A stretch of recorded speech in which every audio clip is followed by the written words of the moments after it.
안녕하세요. 저는 평범하게 회사 다니는 40대 가장입니다.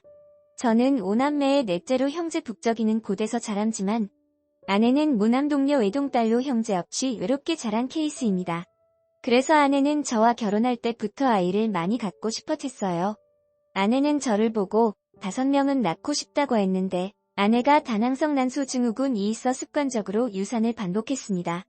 간신히 딸 하나를 낳아 귀하게 기르고 있네요. 장모님께서는 초등학교 교사로 근무하시고 계셨고 장인어른은 대학교 교수로 재직하였습니다. 아내가 부유한 환경의 외동딸로 자라 장모님께서 특히 애착이 많으셨어요. 아내가 처음 제게 시집와서 아무것도 할 줄 아는 것이 없어 저희 어머니께서 인내심을 갖고 하나하나 차근차근 알려주자 아내는 처음에 실수를 연발하다가 점점 하다 보니 익숙해지게 되었네요. 그렇다고 저희 어머니, 아내가 아무것도 못한다고 해서 구박하거나 넓은 내색 한 번 하지 않았습니다. 그러나 장모님 생각은 좀 달랐나 봅니다. 아내가 집안일에 익숙해지는 게 친정엄마로서는 마음이 아프셨었나 봐요. 어느 날 저희 회사로 찾아오셨는데 냅다 제 넥타이를 잡아 끌어 살부터 잡으시더라고요. 이놈이 뭔데 귀한 우리 딸 데려다가 집안일을 서. 이 나쁜 놈아 고이고이 기른 내 딸 시댁에서 부려먹기나 하고 감히 거지 같은 인생을 만들어 니깐 놈이. 이럴 거면 당장 이혼해. 청소 빨래 좀 했다고 부는 거지 같은 인생을 만들었다는 건지 도통 제 상식으로는 납득이 가질 않더라고요. 장모님이 계속해서 저를 밀어붙여 저도 모르게 속에 있는 말이 나왔습니다. 아내가 전에 온실 속의 화초였는진 모르지만 이젠 결혼까지 했는데 아내가 전업주부로서 당연히 할 수 있는 일 아닌가요? 30살이 다 돼서 혼자 아무것도 할 수 없다는 게 더 창피한 일이에요. 장모님 선생님이시니 더 잘하서잖아요. 장모님은 절 이놈 저놈 괴범한 놈 아시는 욕 다 쏟아부으시고 절 직장 앞에서 한바탕 방신을 주셨습니다. 결혼식 완전 같은 팀 직장 동료들이 지나가면서 어떻게? 라고 보는데 뒷구멍에라도 숨고 싶었어요. 더 우스운 건 저와 아내의 중매를 서준 건 다름 아닌 장모님이셨습니다. 물론 장모님의 꿍꿍이가 있긴 했지만서요. 저를 만날 당서 아내는 만나는 사람이 있었대요. 그것도 무려 한의사였습니다. 나중에 장인어른한테 듣자니 한의사는 미국에서 한의원을 개업했던지라 결혼한다면 아내가 미국으로 가서 살아야 하는 문제가 내렸던 거죠. 고이 길렀던 외동딸을 미국에 보내기 있었던 장모님께서 중간에 수를 쓰신 것이었습니다. 바로 저를 들이밀었던 거죠.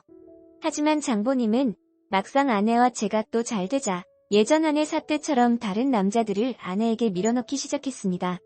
부모의 밤으로 더 집안 좋은 능력 있는 사람하고 결혼하길 바랬다고 하는데 사실은 장모님은 아내를 처음부터 결혼시킬 마음이 없다는 게 제일 정확했던 것 같습니다. 장인어른 역시 옆에서 말렸지만 딸에게 집착하는 장모님께는 두 손 두 발 다 들으셨대요. 장모님은 아내를 본인 소유물이라고 생각했는지 결혼을 하게 되면 상대 남자한테 뺏겼다고 생각을 하신 듯합니다. 이렇게 된 이상 전 아내를 필사적으로 지키려고 밥 먹었고요. 아내는 고맙게도 어머니 대신 저를 선택하여 드디어 웨딩 마치를 올리게 되었습니다. 아직도 기억납니다. 결혼식 때 펑펑 울었던 장모님의 모습을요. 결혼식이 아닌 상갓집에 온 사람 마냥 그야말로 대성통곡을 하시더라고요. 장인어른은 그 옆에서 장모님 위로해주기에 여념이 없으셨습니다. 장모님이 하도 통곡을 하니까 저희 집안 식구들은 어떤지 멋똑해졌고 마치 저는 대역죄인이 된 것 마냥 묘한 죄책감 속에서 아내와 결혼식을 마쳤네요. 진짜 그때 생각만 하면 한숨만 나옵니다. 사랑하는 아내와 같이 지내는 결혼 생활은 달콤하고 깨가 쏟아졌습니다. 아내도 너무나 행복해했어요. 저희 신혼집은 장모님과의 결혼도 건에 따라 장모님네 같은 아파트 같은 동으로 얻게 되었습니다. 그것도 자가가 아니라며 저한테 쓸모없는 놈, 능력 없는 놈이라고 가진 비하를 하시면서 저를 멍들게 하셨어요. 저희의 싸움 원인은 항상 장모님이었습니다. 장모님은 정년퇴직 후 저희 집을 더욱더 제 집 드나들듯 하셨는데 하나부터 열까지 다 참견하시는 건 일상이서고 제가 버젓이 앞에 있는데도 아내 앞에서 저와 이간질 시키셨습니다. 그뿐이면 말도 안 해요.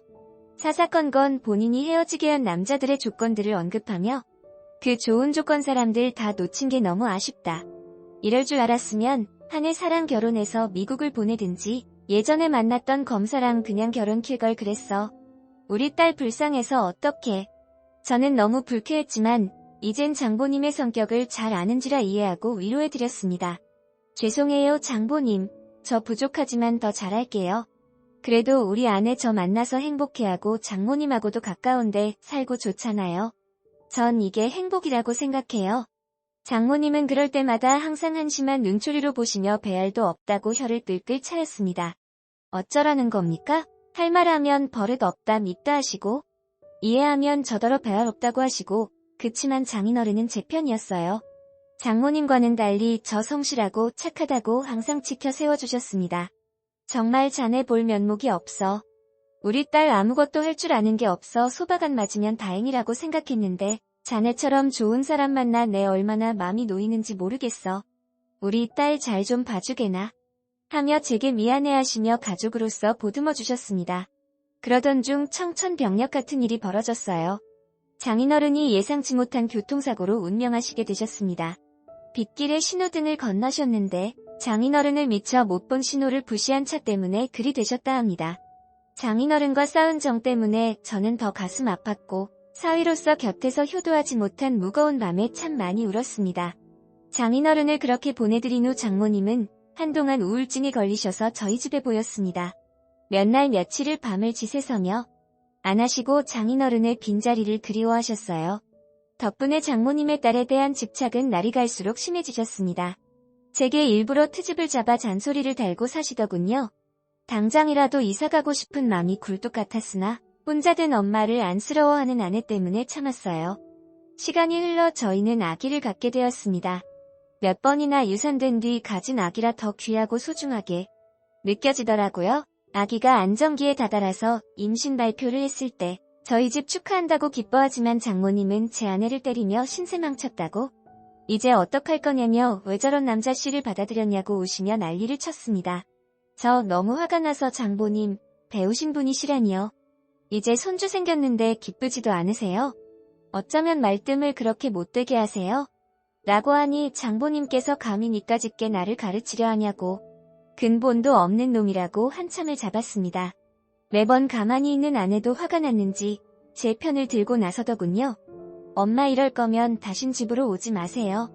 난 남편이랑 우리 아기 잘 키워서 행복한 가정 꾸릴 거니까 이제 제발 내 인생에서 빠져줘요. 장모님 충격적인 얼굴로 아내의 뺨을 더군요. 내가 널 어떻게 키웠는데 이따위 남자한테 빠져서 엄마한테 대드는 거냐며 마지막엔 기승전 저놈이라고 저 역시 한바탕 맞았네요. 저 그 길로 더 이상 장모님 곁에 가까이 살면 안 되겠다 싶어 직내놨습니다만 그날 밤 아내가 아빠도 안 계시는데 엄마 혼자 두는 건 아닌 것 같다며 사정하는 바람에 이번에도 넘어가기로 했네요.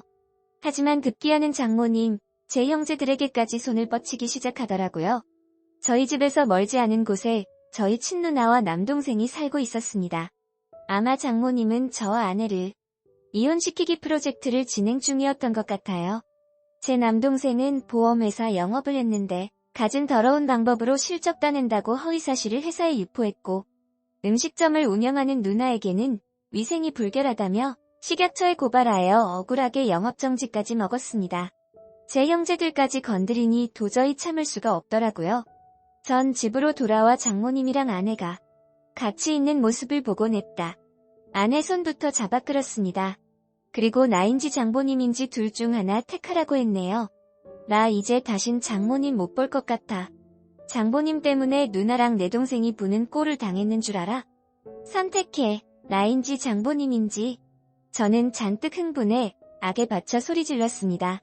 아내는 사정을 듣고 슬픈 눈으로 엄마를 보면서 엄마한테 미안하다며 저를 따라 나서더군요. 저는 뒤도 안 돌아보고 아내를 데리고 나왔고 집이 나갈 때까지 당분간 시댁에 있자고 했습니다. 저희 부모님도 자식들 사정을 잘 아시기에 저한테 잘했다고 하시면서 장모 근처도 가지 말랍니다. 장모님 생각만 해도 이가 갈린다면서요. 장모님 그날 밤 저희 집으로 와서 생날일을 쳤습니다. 아내를 안 내놓으면 저희 집 식구들 다 가만 안 두겠다면서요. 아내한테는 너 지금 이놈이랑 이혼 안 하면 내 딸 아니라며 이혼을 종용하였습니다. 그러니 아내는 끝까지 안 가더군요. 장모님은 한참을 실랑이 하다 아내의 태도에 허탈해하며 결국 딸을 놓고 가셨습니다. 부모 자식 간 인연 끊자고 하시면서요. 아내는 시댁에서 임신한 몸으로 지냈습니다. 그 사이에 장보님한테 몇 번이나 연락 왔는데도 연락을 받지 않았네요. 시간이 흘러 아내는 아이를 낳았어요. 예쁜 딸이었습니다. 저희 어머니께선 밤이 누그러지셨는지 아내에게 친정어머니께 연락해보라고 말씀하셨지만 아내는 괜찮다고 한사코 거절했습니다. 이쯤 되니 저도 아내의 밤이 신경 쓰이더라고요.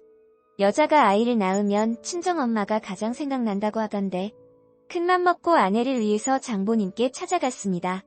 그런데 장보님께서 이사를 가셨는지 원래 살던 집에 안 계셨습니다.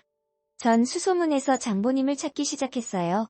그러다가 전 충격적인 장보님의 모습을 보게 되었네요. 그것도 어느 한 요양원에서요. 장모님을 뵈었을 때 제 눈으로 심했습니다. 그 이세 좋고 당당하셨던 분이 삐쩍 말라서 처음엔 누군지 못 알아봤어요. 그 1년 사이에 장모님은 중풍이 와서 몸이 마비가 온 상태였어요. 몸반이 마비되어 말씀도 잘 못하시고 거동도 힘들어 이모님께서 이곳으로 보였다 하더라고요. 마비 때문에 눈도 잘 보이지 않으셨는데 그 와중에 딸 사진은 항상 품에 꼭 갖고 계셨다고 하더라고요. 어떻게 이런 일이 발생했는지 전 정신이 멍해졌네요. 그날 밤 아내한테 장보님의 소식을 전했습니다. 아내는 그 길로 요양원을 찾아가 장모님을 뵈었고 장남 휠체어에 온전치 않은 몸으로 계시다가 딸을 보고 급히 오려다 그만 넘어지셨습니다. 제 뜻대로 안 움직이는 몸을 억지로 끌고 아내한테 다가오는데 아내가 심하게 떨더군요. 장보님을 품 안에 안고 얼마나 오열했는지 모릅니다. 엄마 내가 잘못했어. 정말 미안해. 이젠 다신 엄마 곁 떠나지 않을 테니까 우리 이제 전처럼 행복하게 살자 알았지? 엄마가 나 지켜주었던 것처럼 이젠 내가 엄마 지켜줄게 사랑해. 장보님 어눌한 말투로 우리 딸 엄마가 많이 보고 싶었어. 하며 눈물을 떨고 서는데 보녀는 한참을 울더군요. 저는 큰 죄책감으로 장보님께 한 행동을 후회했습니다. 아내, 장모님을 재우고 나와 제 눈을 꼭 잡으며 얘기하네요. 우리 이혼하자고, 미안하다고, 이젠 엄마 보시면서 살고 싶다고 합니다. 저도 장모님 보시고 같이 살고 싶다 했더니 그건 어머니가 원하지 않아서 안 되겠답니다. 설득을 했지만 너무나 완강하더군요. 그래서 저는 아내와 오랜 고민 끝에 얘기했습니다. 전처럼 가까운데 집을 두 채 얻자. 그래서 한 군데는 당신이랑 어머니랑 살고 가까운 곳에 내가 우리 딸이랑 같이 살 거야. 당신이랑 장보님이 열릴 때까지 내가 우리 애기 보살피면서 기다릴게. 언제든 준비되면 올 때까지 자리 비워놓을 테니까 이혼은 하지 말자 여보. 이혼은 내가 당신을 너무 사랑해서 안 될 것 같아. 미안해. 하며 아내 앞에서 바보같이 울고 말았어요. 아내는 눈물을 머금으며 애써 미소 띄우고 고맙다고 했습니다. 저희는 계획대로 이사를 했고 운 좋게도 바로 옆집에 얻게 되어 아내를 가까이 와서 매일 볼 수 있습니다. 장모님은 현재 재활치료 등이 서고 아내 힘이 붙일 때마다 제가 장모님을 보시고 운동을 나갈 때도 많아요. 장모님도 제 노력하는 모습을 보시고 많이 움직이셨는지 요새 자고 가라는 말씀 많이 하십니다. 그래도 요는 제 앞에서 많이 웃어주시고 하시네요. 미우나 고우나 같이 부대끼고 살아야 가족이니까요. 장보님과 다시 시작하고 싶네요.